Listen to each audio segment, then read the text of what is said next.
BeastNet podcast, sponsored in part by James Safety Services, OCR Buddy, and supported by the fitness community. Here we discuss all things fitness related, running, rucking, mental health and preparedness, and of course, obstacle course racing. Welcome to the BeastNet. Hey everybody, this is Lisa from BeastNet Podcast, and today we're talking to Justin. Justin, why don't you give us a little bit about yourself real quick? So I'm 35. I live in the Slatington area of Pennsylvania, which is a little bit away from you guys.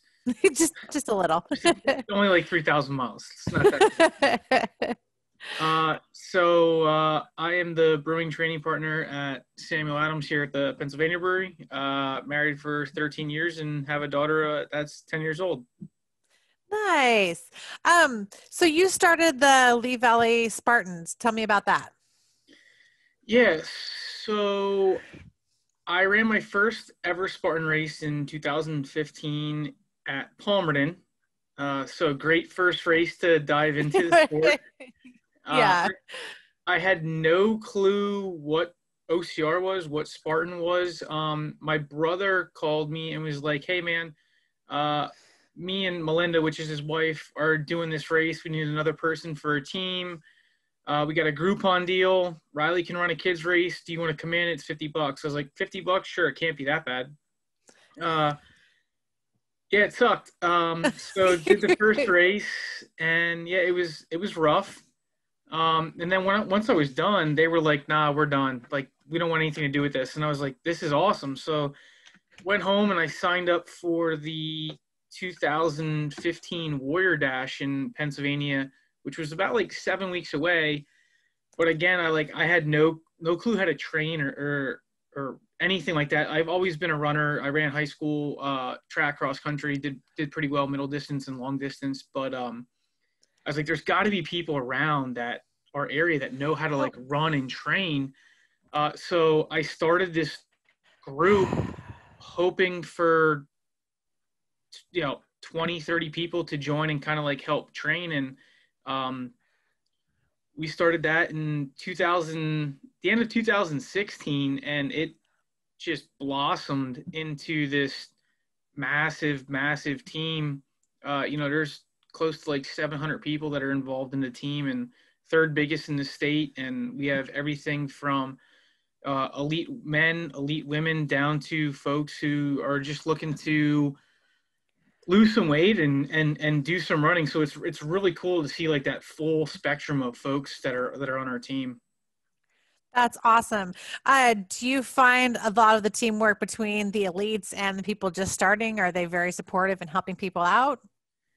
So that's one thing that me as like the founder that I absolutely love about our team. We don't have that like delineated where I'm an elite, I'm an age group, I'm an open.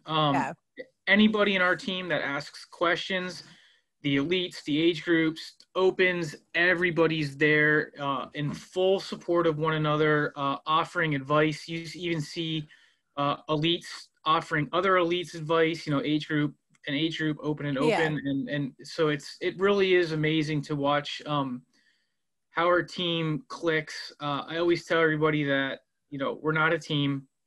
We truly are a family, and everybody truly cares about one another, which is one thing I'm very fortunate to have happen. I was never about how many likes can we get, how many people can we get to join. For me, it's all about quality over quantity. And with the amount of people that we have in this group, we really have hit the quality over quantity, which is something I could not ask for anything else. When you say family, have you noticed that's kind of a running theme with obstacle course racing? You kind of find that second family through OCR. Absolutely. Everybody finds those clicks, and it doesn't really matter what the click is, but you find that click, and you find multiple clicks. Yeah. And I think each one of those little quote unquote family groups, it helps you improve as an athlete, as a runner, and as a person. Fully agree with you on that one. Do you have any races planned coming up soon? How are you getting through the rest of this crazy year that we're having? So Blue Mountain I live about like 7 miles away from Blue Mountain. You guys talked with Amy last week. Amy, yeah. Yeah, and I think you interviewed her, right? I did, yeah. So it works great. Lehigh Valley Spartan, Lehigh Valley Spartan. So we have our last race of the Hump Day 5K series tomorrow night, which Awesome. as I'm looking at my bedroom window, it's getting dark and dreary and the rain is coming. So the course should be very, very fun tomorrow. So I have that race. I'm going to maybe try to squeeze 50K in somewhere in November. But I am the head race official for the OCR race that we're doing at Blue Mountain this Saturday. Oh, awesome. Perfect. That's awesome. How far have you guys gotten to selling out? Are you guys still a little bit away? Or are you still working on getting there? Yeah, we're a little bit away from selling out, which I think for the first year is reasonable. I know Blue was very optimistic of selling out. I think first year it's, you kind of get what you get and then build that reputation. As long as the event goes off well, everybody's safe. Especially in the COVID time now, everything's sanitized and all that stuff. I think a lot of people are apprehensive with this race season, so I'm looking forward to seeing the folks that are up there and having a good race. That's fantastic. I've noticed that too, even here. We've had a few little like mud runs, not quite full on OCRs, and there is definitely a hesitation to do the races right now. Are you guys looking forward to next year? Any plans for that yet? Yeah, we're definitely looking forward to next year. So one thing I'll say, this year we were working with Ragnar Relay. We were actually going to have a private team, mini Ragnar. That Ragnar was actually going to sponsor with us, that we were supposed to do in April. And obviously, as you know, that shit got shut down real quick. Yeah, it did. So we'll be talking about that as like a big private team event, doing that with Ragnar. I know we're looking at Ragnar. I know a lot of folks are looking at OCR World Championships. I know for me personally, I'm just really looking to grow that. That I shouldn't say me personally. I should say I'm looking to help grow the OMT program at Blue Mountain. I work really close with those folks. Yeah. So that's awesome. So your team, are you guys all strictly just OCR? Like you said, you're going to do a 50K. Do you guys kind of have a cross between, doing the 5Ks, OCRs, endurance races? Is that kind of go through the whole team, or are you more focused on OCRs? So when we started out, it really started out as everybody was really focused on OCR. I think a lot of the folks that are a part of our team now, when they really got into Spartan, were kind of like quote unquote OGs, 2013 to 2016. Getting into it, like when Spartan was like blowing up like crazy, and Savage. We were all just really OCR, and now it's funny. We have everything. We have OCR, trail, 5K, road, ultra marathons. We have everything. So from a training standpoint for our teammates, it's amazing because we can tap into like so many different avenues as to how to train. So we really have a eclectic group of genres of running. I think that's really great because you kind of get that cross training between all the different events and styles, and it does help with training, because if you're focused on one thing only, you're kind of missing out on the benefits of everything else if you're not cross training in different areas. Do you have a favorite aside from OCRs? Is there one that's below that or next to it that kind of is equal with it for you? You mean like race wise or genre? Genre wise. So I ran middle distance and long distance in high school, and I did the beast, and I was like, I'll never do a beast. I'll never do a beast again. Did a few more beasts, and then it kind of get going and going and going. So I've completed one 100K. I DNF'd 3 weeks ago at the last 100K, but I really enjoy the 100K distance not because of the distance, but just because of all the strategy that goes into it with gear, hydration, crewing, nutrition, all that, like the amount of time you're out there. Like for me personally, the 100K and 50K is what I'm really, really all about. Next November, I already got permission from the wife, so we're good there. I'm going to attempt my first ever 100-mile race down in West Virginia. So that's fantastic. it's either going to go really, really well or it's going to go really, really bad. What is that just from doing the 100Ks? Did you just decide to jump up and? So looking at like the quote unquote like checklist of runners. Yeah. It's the only box I don't have checked. So I figured, why not? Why not? That makes sense. You're going to do a Ragnar next year. What made you guys decide to do Ragnar for like the relay? Is it more trail or is it road running? We're doing the trail. Nice. They call it Way. I can't pronounce it the way it's called in New Jersey. A bunch of our teammates did it, I guess it would have been last year. And I've heard nothing but amazing things about Ragnar. So we were we built the team that I was going to be on. We built a team to where we figured we could do pretty well in the men's division. But more along the lines, like we had like, before everything got canceled, we had like 4 or 5 teams, full teams for Ragnar going. Oh, so it was going to be like a huge, just kind awesome. of like team weekend kind of thing. That's awesome. When it comes to obstacle course racing, there's been a few people that have said, it's dead, it's not coming back. How do you feel about that? Do you feel it's going to come back and make a comeback after this year? Or do you think it might struggle just a little bit? So it's funny you actually asked that. I have told numerous people in 2019 that obstacle course racing, the season of 2019 was going to be pivotal for where it goes. And I'm sure people that listen to this are, going to think this guy has no clue what he's talking about. But you could start to see some trends going in the industry and the business and some, discomfort with certain businesses and brands. Yeah. And then 2020 hit. I think 2021, I think you're going to see a resurgency in the business, but I think it's going to be that 2019 make or break is going to go into 2021 since there really was no 2020 season. Yeah. There's a lot that needs to be worked out in a lot of brands. And if everything's done right, I think it can get to that 2015, 2016 level. But, yeah.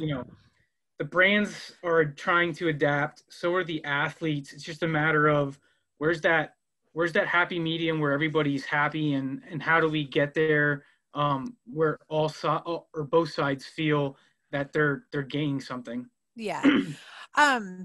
Do you feel like with OCR, it seems like it's gotten so big that the roots of it have kind of been forgotten, like the getting people up off the couch and, families getting out and doing stuff together. Do you think like the smaller local races might have a bit of an impact on how OCR changes and grows? Because we've, at least back here, we've had a lot of push for support your local races, and you've got like Blue Mountain that's starting up. How do you feel the smaller races are going to do with the possibility of a comeback with 2021? So I think if there's any local races that were willing and able to hold races this year in a safe manner that's within the guidelines, I think it was actually beneficial for them. Like I know at Blue, just for the trail runs, last year we were averaging 50, 55 people. Now we're averaging close to 80. I think getting those local trail runs now and local OCRs to where you can build that, oh my God, this was a great race. We loved it. It was run well. that's how you build the events and their reputations. And I think that some of the local brands will benefit from this. I agree with you. Like, we always push, support local. Even doesn't matter if it's a color run, 5K, like, support local. I mean, those national brands are always going to be supported. Yes. I totally agree with you on that one. And we've seen some local races kind of come and they make a really strong like opening, and then people get so focused on the more national brands that they forget the smaller brands that need that push to continue to survive. That's part of why we've been pushing local. Do you guys have any charities or anything like that you like to work with to help raise awareness for?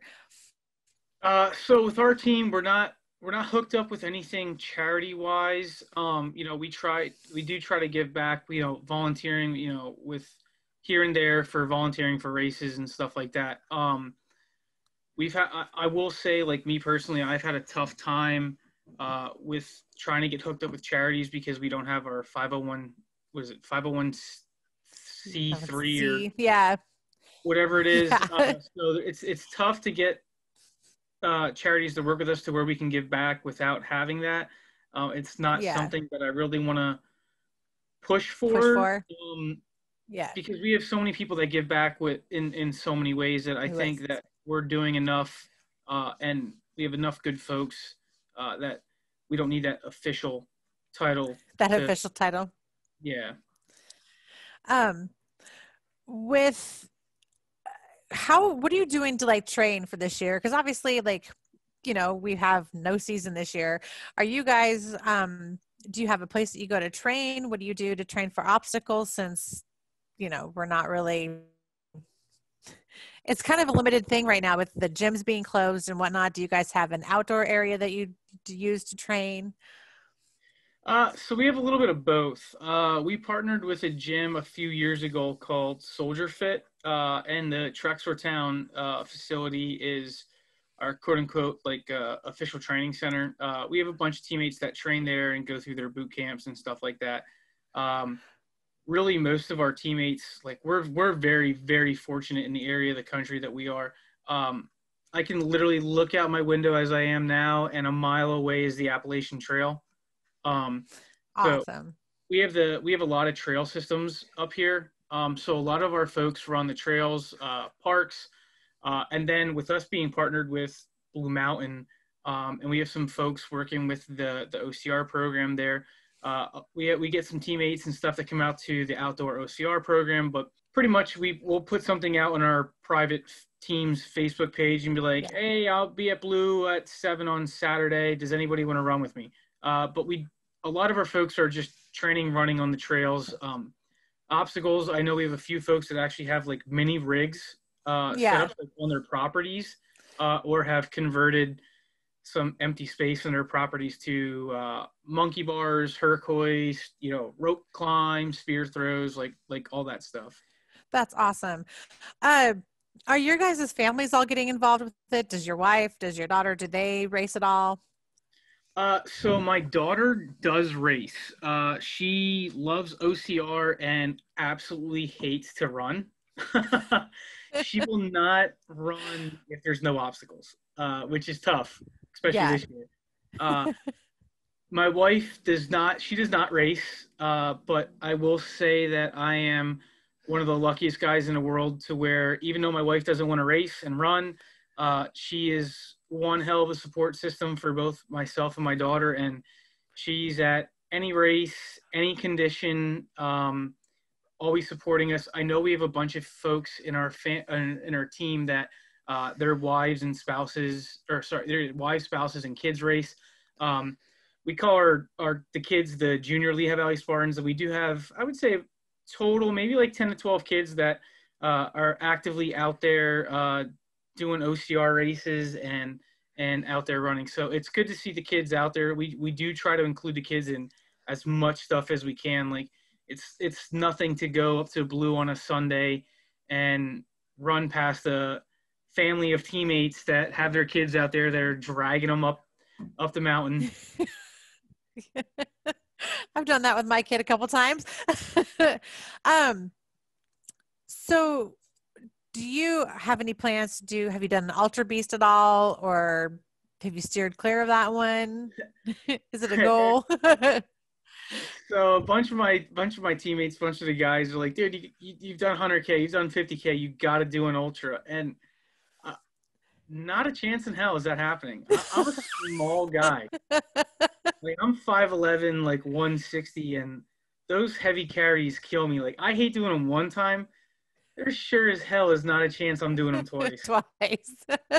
I'll go run 100 miles for 100K, but I ain't lifting buckets, sandbags, Atlas, all that crap twice. It's not happening.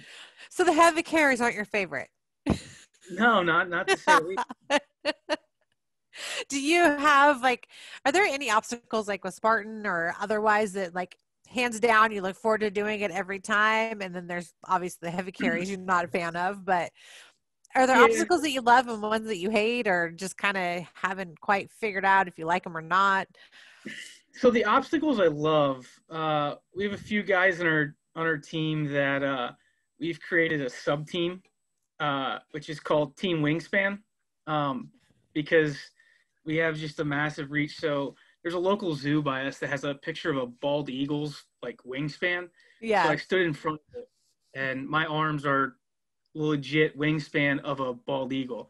So I'm really good with rigs, anything grip oriented. I absolutely love. One of the obstacles that I've really have a love-hate relationship with, kicked my ass in 2017 in the World Championships in Canada, was the Stairway to Heaven. Just that transition piece. Yeah. I was able to get it in the 15K in 2018 in North America.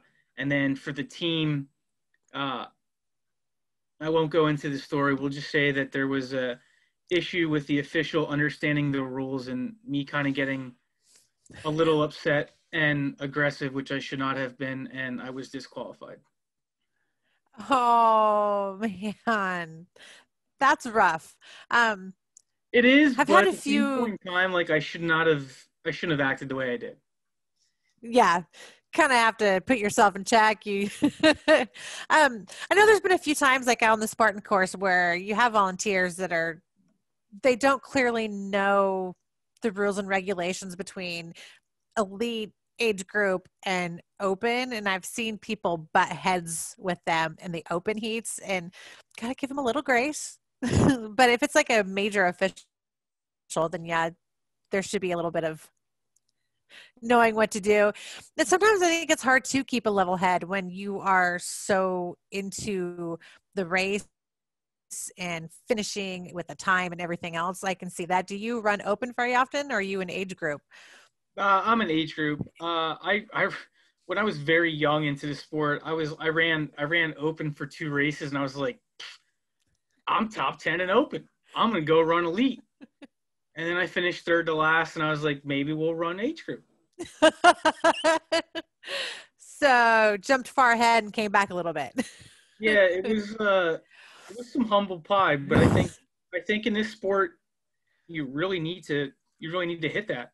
Yeah. I think once you eat that humble pie, I think it makes you a better person, better teammate, better friend. It's not like you don't have that friend that's like, I'm going to go run elite, and you're like, oh man, you'll do great. You're going to kill it. I think it's where it's like, hey, maybe we try age group first and see how we do. Yep. I'm still working on that, getting out of the open, going to age group. I go for it. The elites can have it. I'm at my but I think you're right. Everybody does have a little bit of humble pie, whether it's getting an injury that kind of humbles you, or having a course completely kick your ass, because I've kind of had both of those happen. I think everybody has. It's very humbling. Yeah, it's really humbling when you DNF for whatever reason, when you have a course completely kick your ass, and when you get done with it, you're like, oh my God, I'm never doing that again. But then you sign up 2 weeks later. Yeah, or the next day. Yeah. That happened to me. My first beast was in Montana, and slightly ill prepared for it. And came in, I was in the last group of people to finish, and it was 2015. It was a founder's race. So it was definitely, Okay. it kicked our ass. But even after that, it was humbling to know that I had a lot of work to do, but on the same token, I finished and I was like, okay, I can probably do another beast, but we'll work up to that one. Does your business need first aid, AED, OSHA, flagging, or other safety training? James Safety Services is your one-stop shop. Find them on Facebook today at James Safety Services WA and ask for a quote on hosting your training needs. Do you have a favorite course or area that you'd like to run? I mean, Palmerton's obviously like right close to home, but That's is there any hands places down. that you prefer over the other? Palmerton is my favorite just because it's where I got my start. I do work with Spartan when they are there at Palmerton to help mark the course and with Woody Peters and build the obstacles. And I know that mountain like the back of my hand. Bunch of my teammates call me the mayor of Palmerton because I know everything about the mountain. But I like Blue and slash Palmerton. But the last 2 years when I ran my 100K is called Hickory Run State Park. It's a little bit north above us. It's outside of a town called Jim Thorpe, which most people have heard of. It's in the Poconos. It's absolutely beautiful state park. There's two parts of the course that are pretty well known. One's called Shades of Death, and the trail sounds horrible. My wife, my daughter, my puppy, we've gone hiking there. It's not bad. It's got some beautiful waterfalls, like just beautiful scenery. And then the other part is the boulder field. Like there is a legit, like mile long. I think it's over a quarter mile wide, like boulder field. And the organization that handles that race is called Uber Endurance Sports, and they put on phenomenal trail race, and they do a bunch around here and in the Philly area, and those are easily the two areas that I just love to be in and run. That's awesome. What got you started with the 100Ks? Was it just you'd like the distance, or was it just wanting to push yourself a Stupidity. little bit more? No, it was stupidity. It was like I work for Boston Beer Company at the Pennsylvania Brewery, and it was a brewer, and we're a major sponsor for the Boston Marathon. So we have a big raffle every year to where employees can put their names in, and you can get selected without qualifying to run the Boston Marathon. Oh, wow. Yeah. So in 2018, I was able to run the Boston Marathon. And prior to that, the longest distance I've ever run was a 10K. So we'll make this story short. I got hurt. I had 5 weeks to prepare. It was the worst weather in like 120 years. I ran the marathon and was like, I'll never do a marathon again. I'll never do this again. And then I saw the 100K and I was like, why not? I've been wanting and trying to find that physical and mental limit that I have, which I think is something that every athlete should do. Doesn't matter if that physical or mental limit is a 10K. Yeah. But I wanted to find it. And having my wife and daughter there and my parents there crewing for me, like, got me across the line. And then I was like, I'm never doing 100K again. Okay, I'm signed up for next year.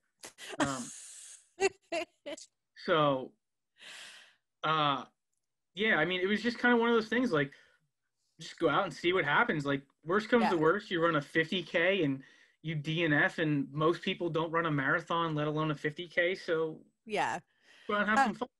It seems like that's a commonality with OCR athletes. They're like, oh, I did it, I'm never doing it again. And like you said, they sign up 2 weeks later, or I'm never going to do a marathon again. And next thing you know, they're like signed up the following year to do a marathon. I'm like, oh, you got hooked. Yeah, no, you're exactly right. You got suckered in. Yep. And that's where I think it all starts for people. You get off that couch and you can start with the 5K or color run. And the next thing you know, it's like, oh, well, I've got this race and this race. And, I think 2018 was the year that I had the most races like scheduled and done. And it was one of the funnest years for me because it was race after race after race, at least one or two a month. And it just kind of helped hook me into it even more. Took a little bit of break in 2019, just did a few races. And obviously this year it's all on my own, no races. We all took a break this year. Yeah. Do you do any of the virtual races that they've had out? Like I think Mud Run did the ultra virus thing where it was just a virtual race. Do you do any of those? Or does your team do any of those? Our team does a bunch. I will say our team does a bunch of virtual races. We have a bunch of people who are all about the virtual races, which is cool. Yeah. For me personally, like I know where I can hang in an age group competitively, and that's what I shoot for. Like I'm a competitive person, even knowing I'm not going to win, but I can hang top 10, top 15. For me, the virtual races doesn't do it for me, but I also cave under peer pressure quite often. So our one teammate, Brian Cunningham, he was like, "Hey man, we're doing the ORM Ultravirus 2, the 12-hour race," and I was like, "What the hell is that?" So he told me, and I was like, "All right, well, how much is it?" He's like, "Oh, it's $25. We can all come to my house. We can all set up a tent, have a pit," and I was like, "Shit, I'm in." So I did do the Ultravirus 12-hour race. It was end of April, or I forget what it was, but I was using that as a good training run for the 100K that I had in September earlier this month. Nice. With the people who really do the virtual races, is it just because there's not a lot of competitiveness there for you, or is it missing like the ability to be a part of like the festival area and watching some of the elites go and seeing the teamwork that happens in the open heats? Is that part of it, or what's the reason for it? So for me, it's really the rabbit and pacing.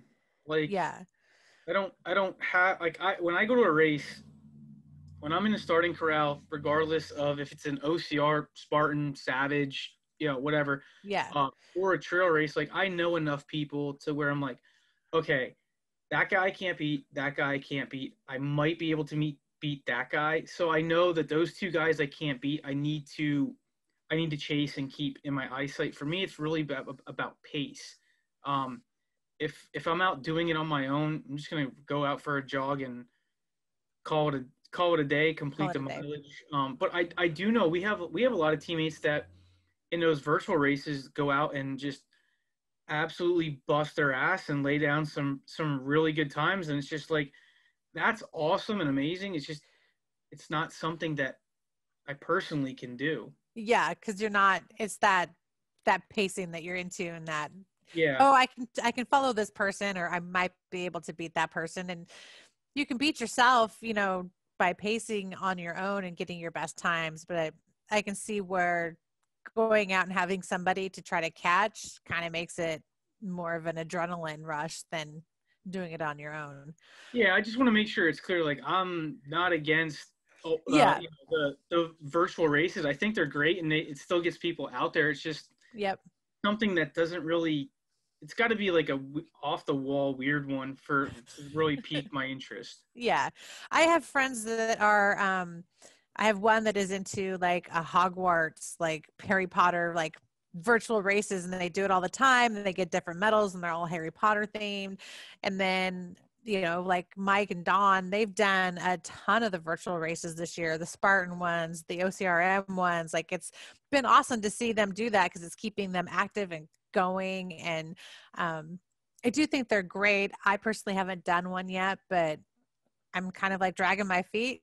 I miss being around all the people and the teams and just that whole atmosphere that's there. So I'm just like, well, there's no festival. I can't be with my teammates right now. So meh. I'd rather just go on my own and go do a trail race. Or a trail run on my own. That's one thing that we've been really fortunate with Blue holding the 5K series races with it being within our area. it's when we go to the hump day 5K races, there's 40 to 50 of us there. So that part has really been awesome for our team, to where, we might not see each other for a few weeks, but Yeah. come to the hump day race and we're all hanging out, and it's good to see everybody. Yeah, that's awesome. We really haven't had a chance to do that here just because of all the restrictions and everything else going on. And we seem to be pretty spread out. I'm like 2.5 hours from most of my teammates. So Okay. it makes it a little bit difficult to be together and see people. I have teammates I haven't seen in like a year now, and it kind of sucks. At least I can keep up with them on, social media and stuff. But Yeah, there's absolutely. a lot of distance out in this area, but there are some incredible trails, once you get a chance to have larger gatherings and be with people. I've gone to a few over in Seattle where Mike and Don are. So I think that's the complication for this year too, is if, people are kind of isolated from their teammates, from their race friends, and I can see it kind of taking a toll on my friends here because they're not able to be a part of that whole group and that atmosphere. And I think it's great that your team has that ability, at least, once every few weeks, you guys can meet up and have the hump day races and doing that. Do you think that's helped with like mental health and people staying on top of like training and getting out and being active over in your area? Oh, absolutely. It's definitely been good for the mental health, because you'll see people that teammates that haven't seen each other for a few months. I may have seen them in passing and whatnot, Yeah. but you see them walking around before the race, and it's like, oh man, oh my God, what's up? How have you been? You Yeah. can definitely see it does good for the people, and it's, as bystanding and being able to watch the interactions in the team, it does good for Yeah. me as well, to be like, everybody cares about one another. So it does good for Yes. me to see that. Yeah. My daughter, she's been up there uh, every race, even though she doesn't want to run. But she's been helping out with like handing out hydration and hanging out with my dad, who comes up to watch the races. So it is cool to see, competition wise. So I think this has been the best thing for our team this season, because so I do all the points, scoring, and officiating for the hump day. So after race 4, you have to complete 4 of 5 races to be eligible for the overall series. So Yeah.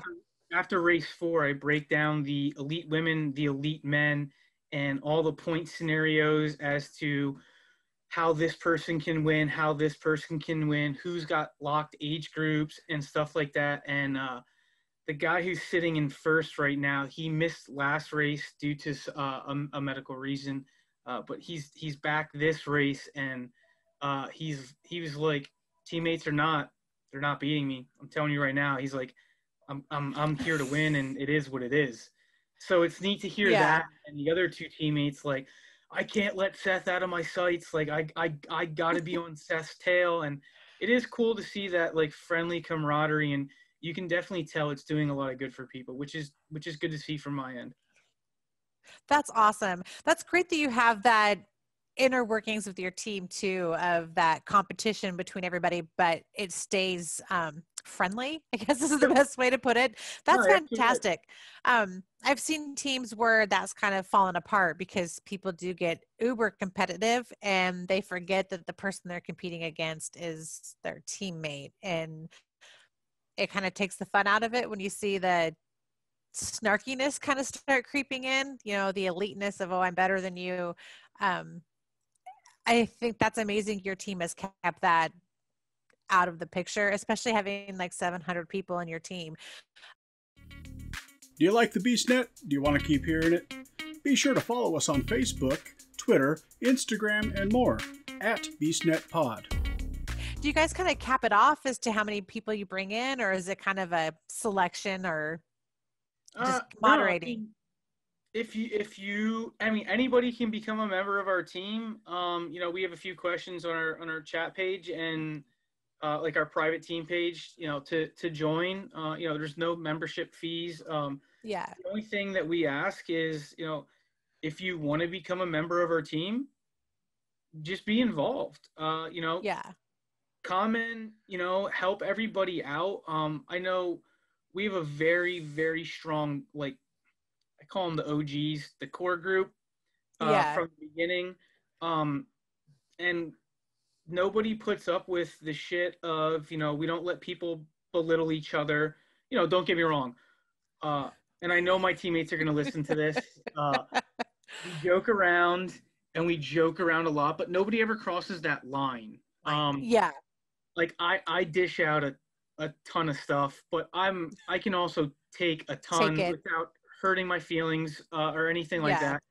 But if it ever crosses that line, you're gone. I don't care if you're my like blood family, you're gone. Like there's no questions asked. We don't deal with that at all. That's awesome. Like I said, I've seen it in like other teams and other groups where you just get people that are just catty, I guess is the best way to put it. They're very like, oh, I'm better than you. And it's sad to see that because I think that's off-putting to people who are new to OCR racing because it's intimidating. Like, oh, well, I'm not going to be good enough. I just started. And I think it's all about bringing up the people who are just starting because it could possibly just change their lives for the better. Not only are they getting healthy and fit, I think OCR kind of helps you find a new you and a new mentality because you're pushing yourself physically and mentally. And lifting those people who are just starting up, I think that's one of the amazing things that OCR does is because a lot of people do that, whether they're elite or age group, they help the people that come up. And that's awesome to see that your team does that, even with, being able to dish a little shit out and, pitch it right back. That's awesome. Yeah, it's quite comical actually. And so one of the worst parts about it is my mom found our private page and joined it. And like you would think mom would have your back. Some of the stuff she comments on there, it's like, Mom, what the hell are you doing? Like, don't say that shit. It's just like you're giving them more fuel towards me. But no, it is all good. So like you were talking about like helping new folks out. I'll give you a perfect example. We have this guy ended up becoming one of my best friends. His name's Chris Andrews.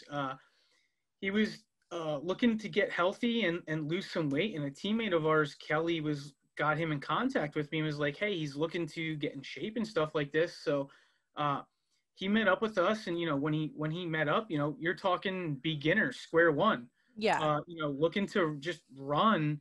In a matter of 2 years, he went from like, I want to get healthy to qualifying for the North American Championships, winning age groups, running 50Ks, running trail races, like podiums nonstop. And I ran the 100K with him. I bowed out due to an injury, and he just finished his first 100K. And the guy's in his 50s and just started running a few years ago. And nobody said, like, you can't do this. Everybody was, hey, here's this. Look at this. You might want to check this website out. Do this. If you ever need any help, call me. I'll run with you. I'll train with you.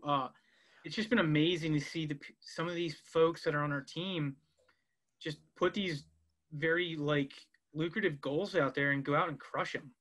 That's fantastic. And it's also a testament to, it doesn't matter what your age is, you can do whatever you put your mind to. And that's absolutely phenomenal. I think I've seen somebody who's in their 80s at a Spartan race. So that's incredible. I love hearing stories like that because in a matter, like you said, 2 years, that person changed their life. And that's phenomenal.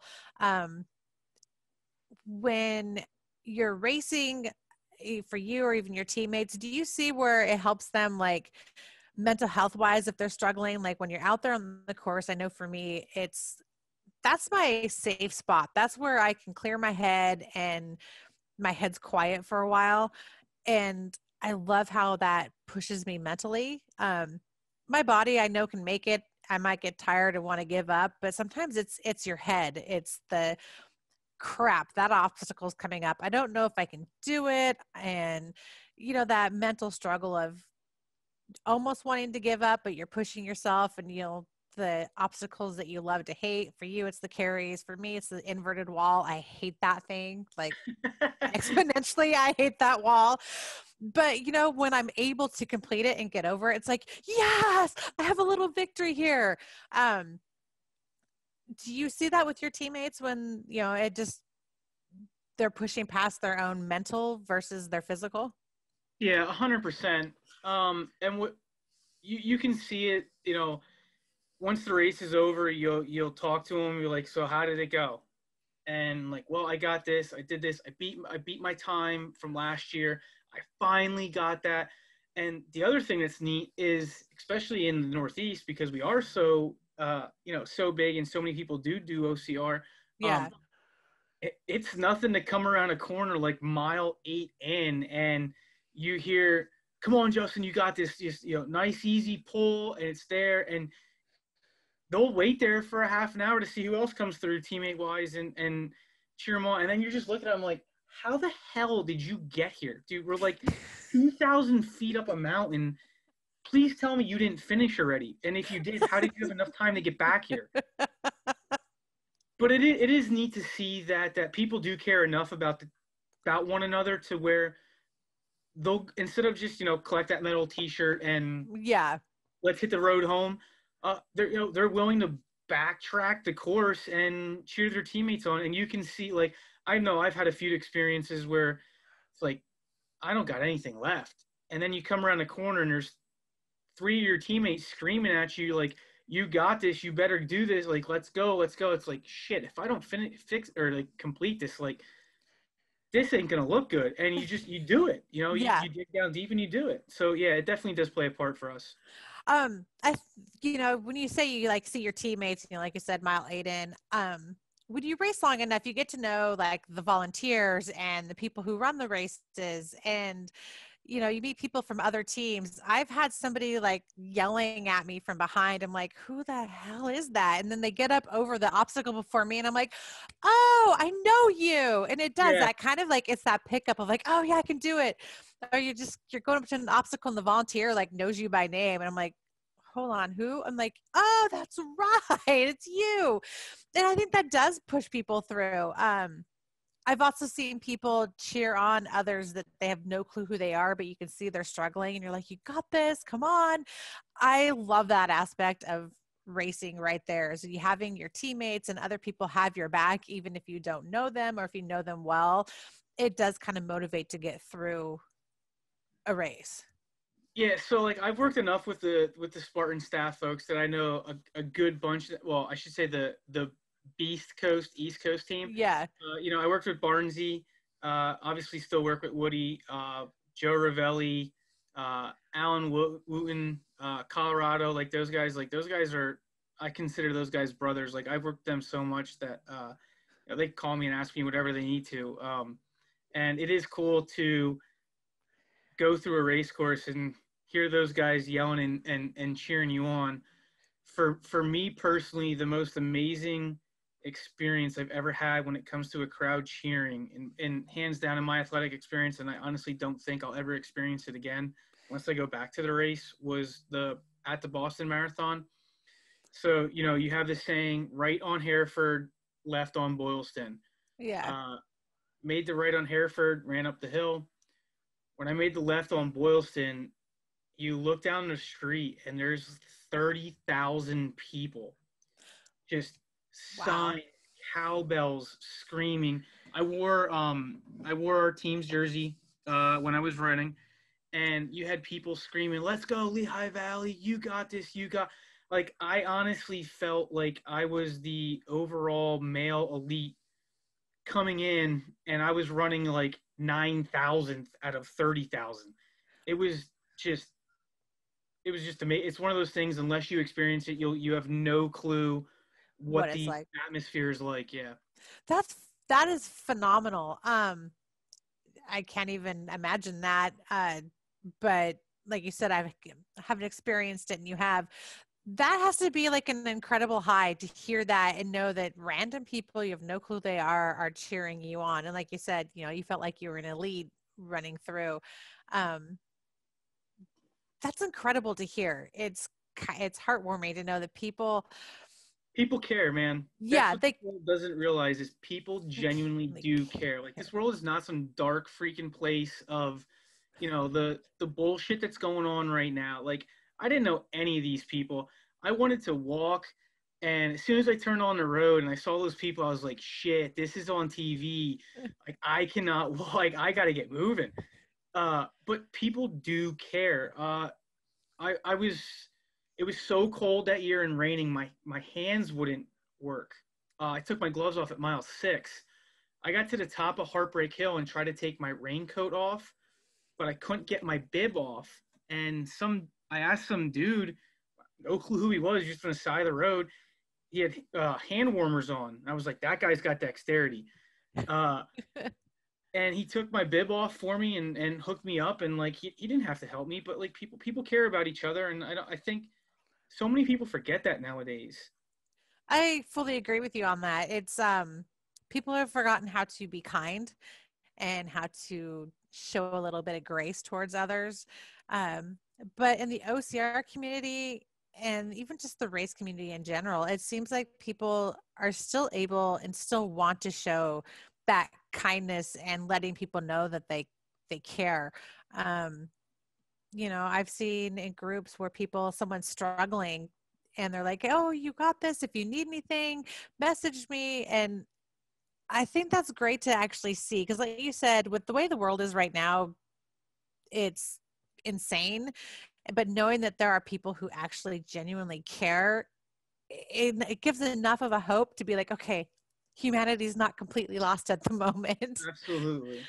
And that's what's good for the kids to see who are running these kids races, and or the 14, 15-year-olds that are running the adult and coming up through the ranks. Like, it's important for these kids to see that there is that community there, that people will help you and get you to the goals that you want to be. I've told numerous amount of my teammates, like, I don't give two shits about the personal goals that I have. If I can help any one of our teammates achieve their goals, then I'm good. Yeah. We have a few kids that have been in our team, and my daughter's one of them. She injured herself at a race. I think it was 2 years ago. It was 2018. And she was kind of limping along. My best friend and I and her daughter, we were like cheering her on. You got this, you got this. The last obstacle was monkey bars, and she reached up to grab the monkey bar and her whole entire leg started cramping, and she fell on her bad leg. And we're like 50 feet from the finish line, and people are like, do you want a medic? Do you want a medic? We're like, oh, nope. We picked her up and carried her up the hill and across the finish line. And, that was a reminder to her. She's not alone. People are there. The people are there for her. And, it's not just in the race environment too. It's outside the race environment. You see people lifting each other up, and like, if they're having a hard time, which, like you said, that's amazing for the kids to see, because it gets them out of like that bubble that some kids have where it's all about them, and they realize it's not all about them. There's other people that they can be helping and cheering on, and again, showing that kindness too. The other cool thing about the sport is, a lot of the top elites, their heads aren't huge. They're very approachable. Yeah. So last year, me and my family went down to West Virginia for the North American Championships. Yeah. I raced, I got done, and my daughter was about to go out for the mile, which I will say she kicked ass and finished 9th female for the weekend in the mile race for her age group. So that's super awesome. Proud about that. But the coolest thing was me and a couple friends of mine who live out in the Pittsburgh area, their son was in the same heat, and Woodsy was out on the course, and I want to say Atkins was out on the kids course as well. And me and my buddy stood on the top of the hill, and we're watching the kids kind of go down around through the loop and come back up. And the last obstacle before they came back up was the spear throw. And his son hit it and came up, and then my daughter hit it, and as she came up running past me, I was like, "Are you all right?" She's like, "Yeah." She was like, "I hit the spear throw, Dad, and Ryan Woods told me good job." Like, this dude just won the North American Championship and was cool enough and supportive enough to go out on the kids course and cheer the kids on. Like, when she was done, like, she was amped that, this top elite was saying, like, great job, like, that's awesome. So it is neat to see that it's not the NFL, the NBA, like these crazy pro sports to where these sports stars, are a little over their heads. Like, everybody's really down to earth. Yeah, they're humble in a sense when it comes to that, because they Yep. know, I think it's kind of recognized that in order for the sport to stay consistent and growing is you have to support those kids and let them know that, hey, you're doing a good job, and like lifting them up. And that's fantastic to hear that the elites are doing that and stepping down from, wherever they could be, at the top and have a big head. They don't have a big head, and that's fantastic to hear. Again, that's another reason why I love the sport is you might be one of the top people, but you're still equal with everybody else. You don't have a full, you're not a pro NBA athlete or, baseball or anything like that, where they're too good to talk to somebody who's still coming up. So that's an amazing story to hear. Do you have any races that you want to do that are outside the U.S. or? I do. So one place my wife wants to go to is Switzerland. Yeah. So I'm gonna try. If we ever get to Switzerland, one thing that is on my bucket list, I don't care if it's the day I die and they wheel me off the cliff. I want to do sky racing in Europe. As much as I hate uphills, I want to go do sky racing, and there's a few in Switzerland, so maybe we can time a sky race and a Switzerland vacation all in one. Yeah, we've done that a few times. I've taken vacations that are around a race. Yeah, they're racecations. That's something I would love to do. Is absolutely go sky racing in Europe. That's awesome.